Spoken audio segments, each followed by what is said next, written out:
Hey everybody, Dutchman Mods and Repairs here. A little different video today. This is going to be part one of probably a number of videos. I'm in the process of building a generator enclosure. Was going to be a shed, and I downsized it a little bit. Like some of my projects, they start up pretty grandiose, and then as you start thinking about the effort, time, and money going into it, it gets trimmed down a little bit. I'm glad it did in this one. Anyways, gonna approach this one a little bit different. So being that there's gonna be a generator in here, it's about 5 feet wide by 4 feet in depth or width, however you want to call it that way. Originally was gonna pour a slab, and I changed plans because I'm trying to help with some sound reduction, and I didn't see anything. I have not found anything online. Doesn't mean it doesn't exist, but I'm trying a different approach towards some sound reduction. Obviously you won't get sound elimination, but definitely sound reduction. And kind of dealing with a couple different things. One is with sound, I want to deal with the diffraction or dispersing of the sound waves that the generator makes, and sound absorption. Which was part of the reason why I went away from a slab and just flat hard surfaces. I want to minimize basically you want to call it the echo effect or the ricochet effect from sound waves just bouncing off of concrete and stiff wall or solid walls.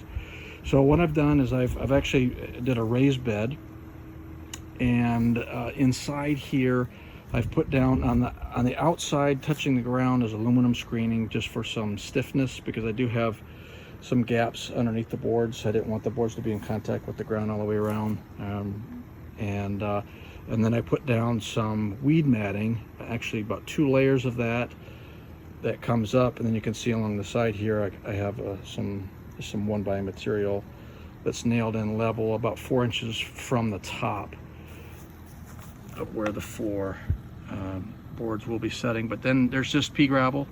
I've got about 5 bags in here right now. I may put more down, I'm not sure. But ultimately what's going to happen here is I'm gonna build up the floor, and I want to have a spaced, almost like a deck floor. Won't be solid, so there'll be gaps. And where you see these 1x material along the side here, I'm actually going to build another little tray, more or less, and I have to put some supports in the middle so it doesn't sag. But I'm actually going to fill, once I build that little tray, and it's going to be, I have to make it, I want to fill this as much as I can, but I'm actually going to fill it with that synthetic rubber mulch all the way up to the rim here. I'll put the flooring in with maybe a 1/2 inch, a 3/4 inch gap in between the 2x4s that will be going across. And then I'll fill those up just a little bit. I'll just take some of that rubber stuff and kind of fill in there. The idea here is that I want to create some deflection, however you want to call it, and absorption into the floor. And that's the plan on the floor. So I'm going to close with that being part one. And then after I get the floor done, we'll get into the walls and then the ceiling and what I'm planning on doing in there, and we'll see. I'll do some DB testing. Once we get it all kind of together, just to kind of see how things are with the generator in the open. We'll go from different sides.